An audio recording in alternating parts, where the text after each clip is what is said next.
Nah ini maksudnya saya, ini fikih ya. Fikih itu wilayahnya, makanya jadi ahli fikih itu susah-susah gampang.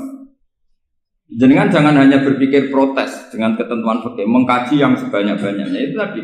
Misalnya Anda seorang supir permanen, supir bis terutama, kalau truk kan bisa leha-leha, kalau bis kan ada deadline-nya ya waktu. Seperti bis jurusan Surabaya Semarang, saya kan sering naik bis jurusan Surabaya Semarang. Kadang-kadang supirnya melihat saya tanya, Gus saya ini supir, saya ini Ramadan itu gimana ya?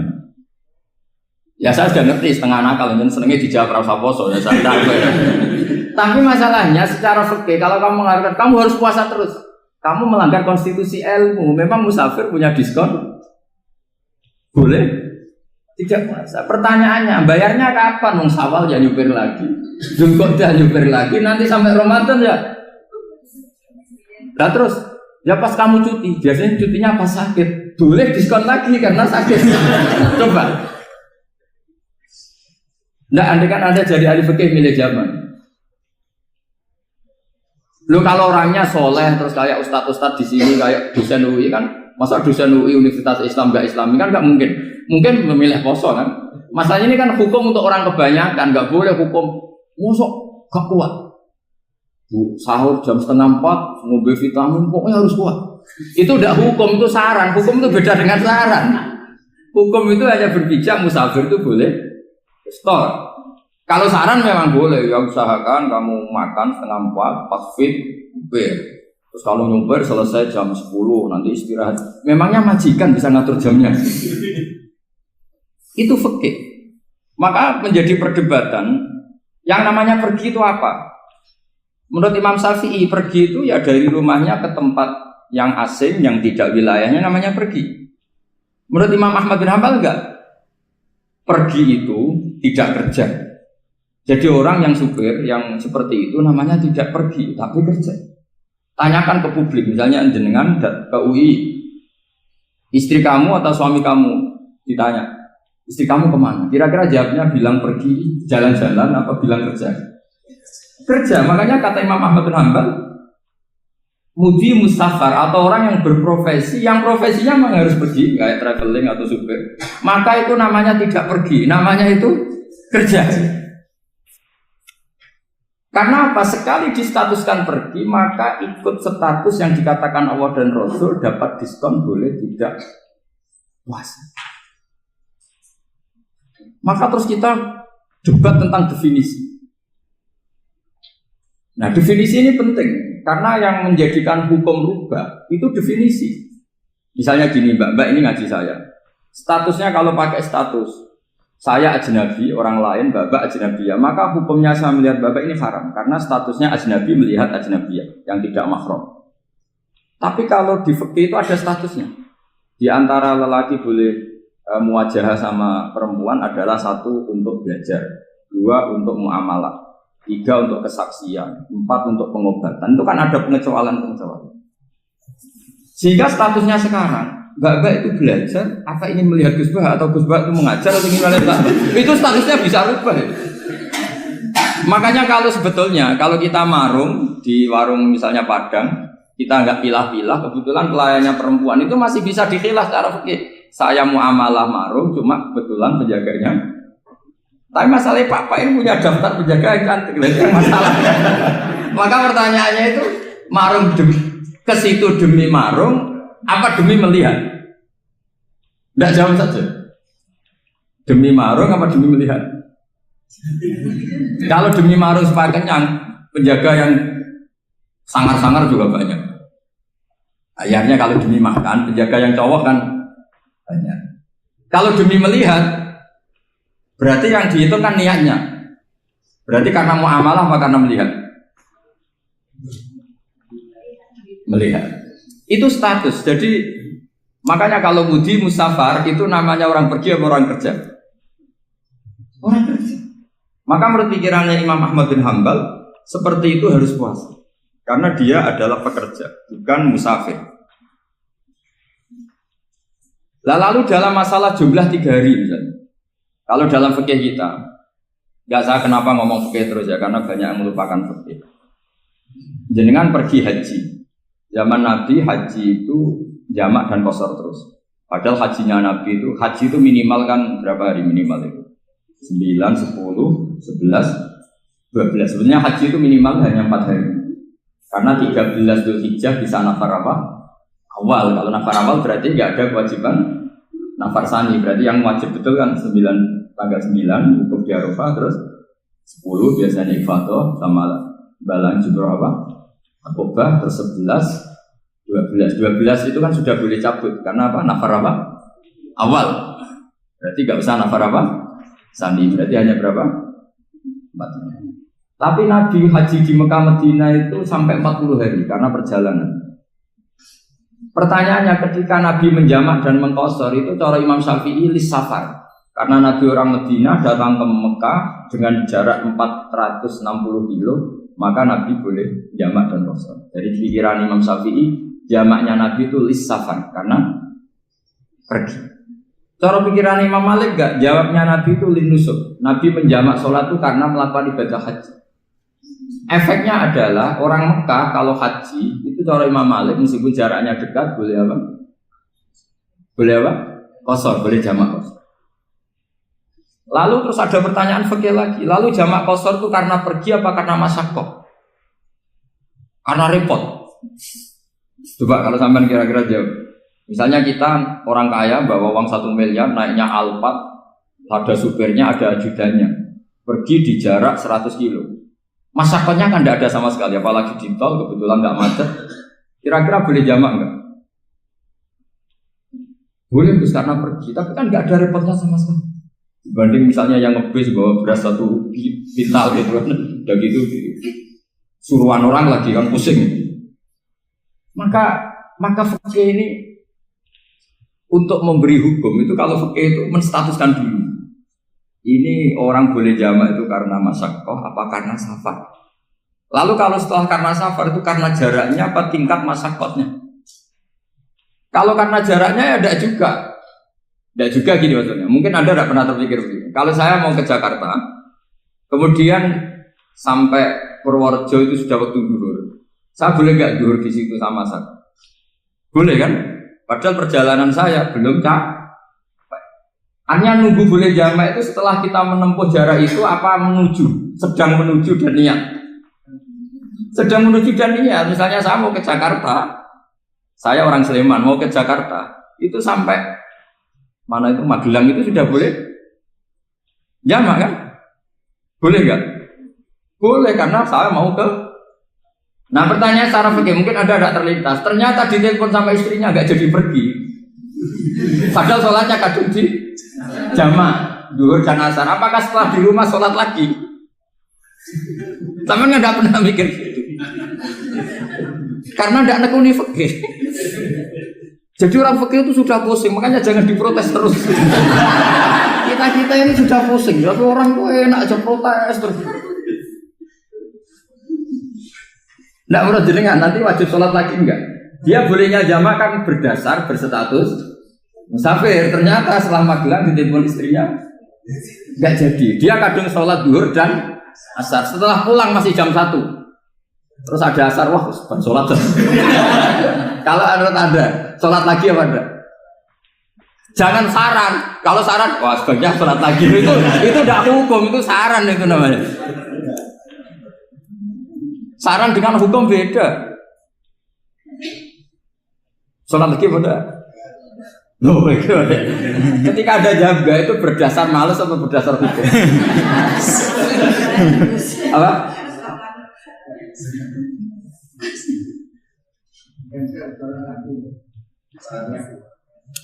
Nah kalau Anda sholat lagi, pertanyaannya gini, Allah itu tidak punya tradisi mewajibkan 2 kali. Pertanyaan fikihnya mesti gitu. Dan saat Anda di Magelang menjamak itu melakukan sesuatu yang disahkan oleh agama. Berarti pas Anda jamak zuhur asar, sesuatu pas melakukan itu kan berstatus sah dan boleh. Meskipun setelah itu ada masalah, istri kamu nelpon terus pulang.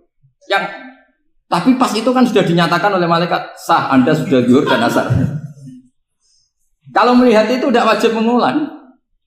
Tapi bisa saja malaikat ada yang usil. itu sah karena Anda berstatus musafir. Berhubung status Anda hilang, maka poin Anda sudah sholat juga hilang. Kamu milih fikih yang mana?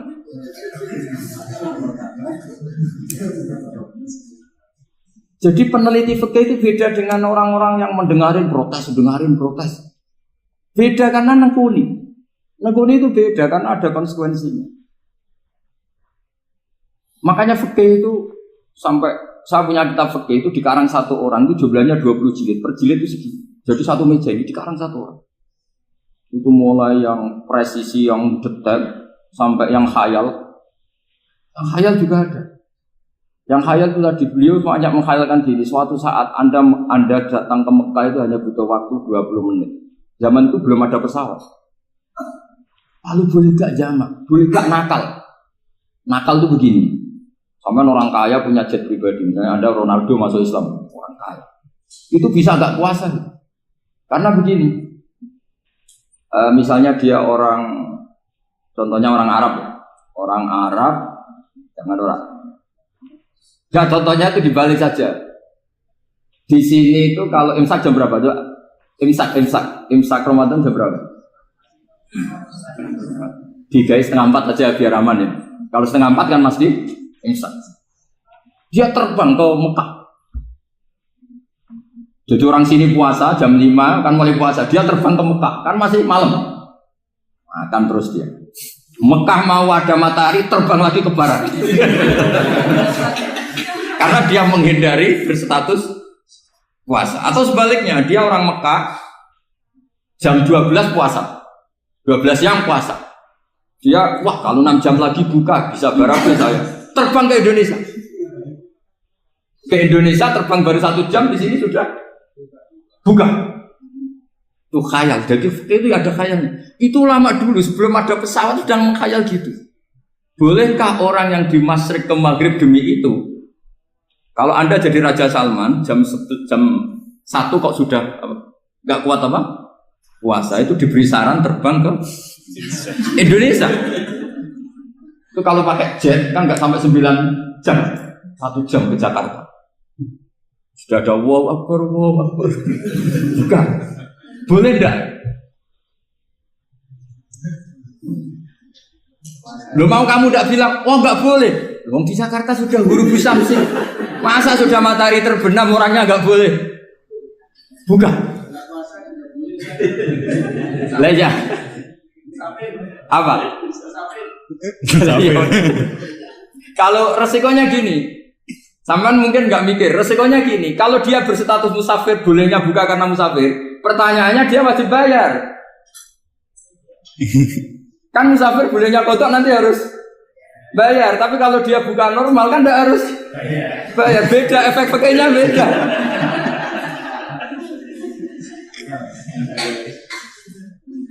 Sama jangan protes, Gus Baik gimana mau ngaji mana tidak senang.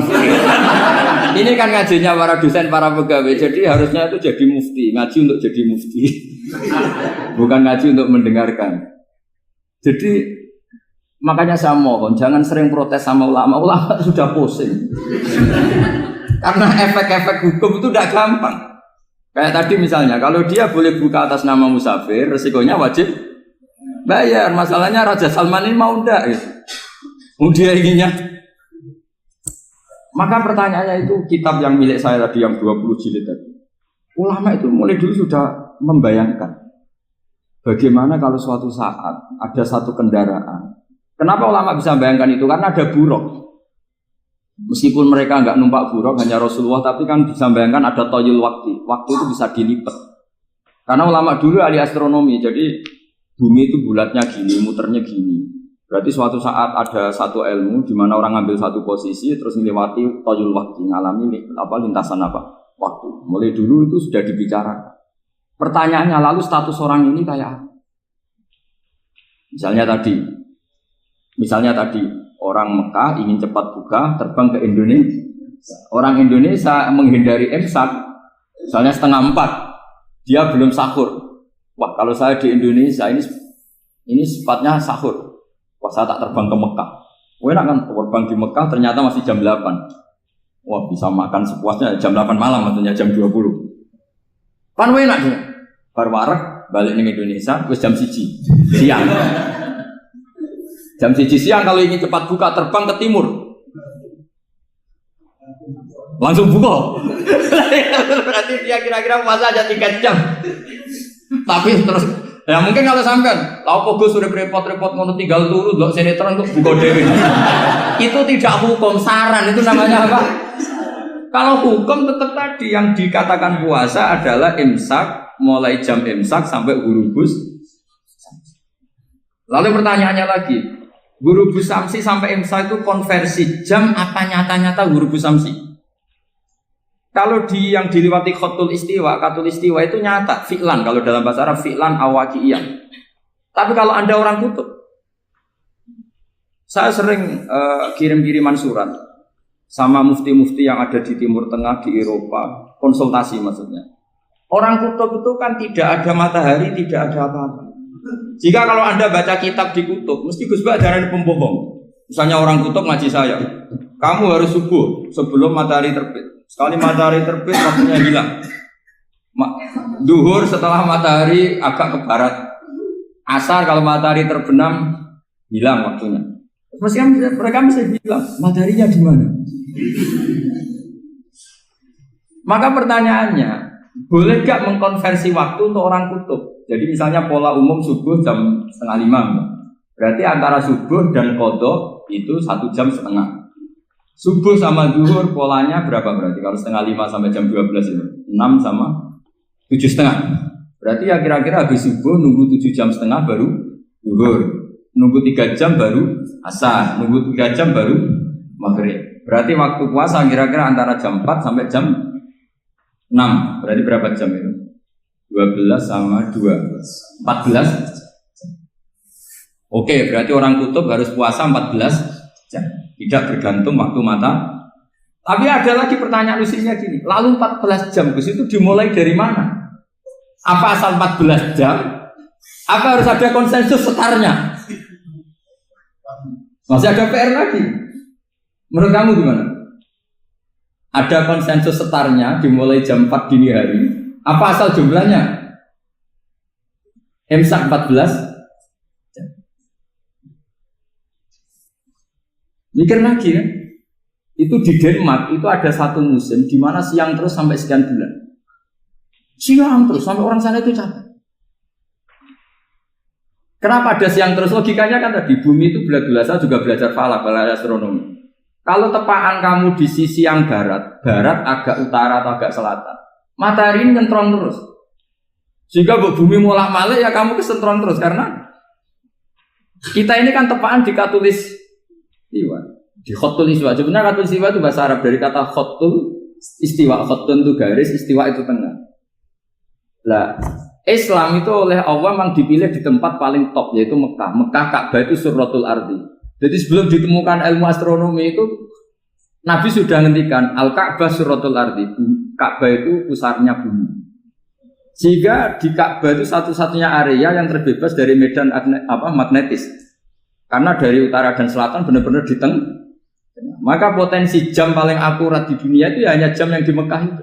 Karena apapun akuratnya teknologi di Amerika atau Jerman, karena jam itu dari logam tetap ketarik medan apa? Magnetis, entah berapa 00, tetap kena. Misalnya jam di Jerman, lebih dekat mana kalau Jerman? Mesti ketarik medan magnetis, entah berapa kadarnya. Karena materi jam dari logam. Sementara di Mekah karena di tengah itu terbebas dari medan apa?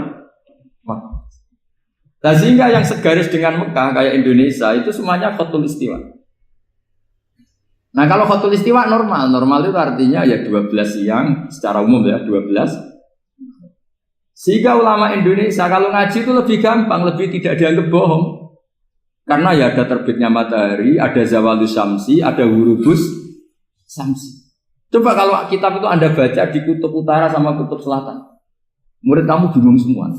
Ini gimana Ustadz? Tidak ada matahari kok semuanya diukur pakai matahari. Lalu pertanyaannya dikonversi kan? Pertanyaannya kalau dikonversi pakai apa? Asal 14 jam apa harus sepakat dimulai jam berapa? Milih mana? Milih sepakat. Pertanyaannya kalau sepakat, ukurannya siapa yang jadi ahlul halli wal aqd?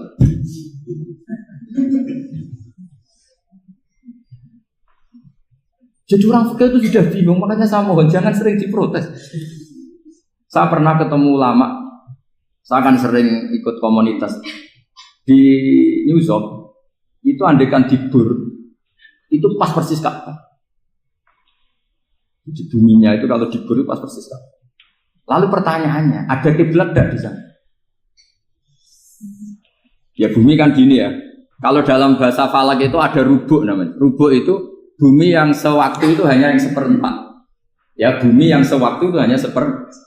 Jadi kita sekarang siang, berarti yang baru siang hanya seperempat bumi. Nanti yang malam ya hanya seperempat bumi. Ya, misalnya sekarang kita di sini siang, di Arab Saudi kan belum, ini masih setengah 6. Ini sekarang di Arab Saudi baru. Lah itu ada daerah di mana dengan Ka'bah itu pas atas sama bawah. Harusnya kan bebas arah. Apa? Bebas arah. Lalu orang sana sholatnya itu menghadap kemana? Pernah ulama New York itu minta fatwa ke Rabitatul Alam Al-Islami. Lalu kita harus menghadap kemana? Makanya dalam dunia anekdot ulama itu ada anekdot Abu Nawas itu orang yang nggak pernah kalah debat. Dia itu terkenal nggak pernah kalah debat. Tapi dia ada ilmuwan. Dia punya tetangga ilmuwan, punya pengaruh besar. Semua orang ngaji ke ilmuwan itu. Mantelnya bukan main, karena dia ahli falak, ahli astronomi. Mau nandingi dia tidak bisa, nggak nandingi itu reputasinya jatuh. Orang itu berteori kalau bumi itu bulat-bulat. Kalau kamu jalan ke sini, maka akan ke titik yang suatu saat si profesor ini kemalingan, terus minta tolong Abu Nawas rumah saya kemalingan. Terus lari kemana malingnya? Ke timur. Setelah ke timur, larinya ke timur. Abu Nawas lari ke barat. Terus ditanya, sudah tak bilangin malingnya lari ke timur, kok kamu lari ke barat? Nanti ketemu di titik yang sama. Sebenarnya itu profesornya mangkel. Oh kamu nyindir loh. Artinya Abu Nawas gak terima. Teori Anda itu gak bisa. Secara keilmuan benar, tapi secara faktual gak boleh. Berarti kalau ada orang ngejar istrinya lari ke timur, dia harus tetap ke barat. Nanti ketemu di titik yang sama. Jadi malingnya tuh lari ke timur, Abu Nawas ngejar ke barat. Ketika ditanya profesornya, saya bilangin malingnya tuh lari ke timur, kenapa ada ke barat? Kata Anda nanti ketemu di titik yang sama, karena bumi bulat. Nah pertanyaannya gini, lalu kalau yang segaris itu ada arah enggak? Kayak New York tadi. Menurut kamu tetap berkiblat apa enggak usah? Loh kalau yang rubuk jelas. Loh gitu, kalau rubuk begini loh, misalnya begini, terus kamu di sini sama sini kan masih ada arah, tapi kalau sini sama sini masih butuh kiblat enggak? Lalu sama enggak usah protes, orang fikih sudah pusing, enggak usah diprotes. Karena yang dipikir itu macam-macam. Nah ya makanya ini mengkaji ya, saya mohon ya kayak tadi ini mengkaji, saya mohon saya cukupkan sekian. Sementing apa ya kita ada respeknya lah sama ulama. Jadi ulama itu susah, mikirnya susah, harus tanggung jawab di depan Allah, di dunia diprotes terus. Ya saya kira demikian. Assalamualaikum warahmatullahi wabarakatuh.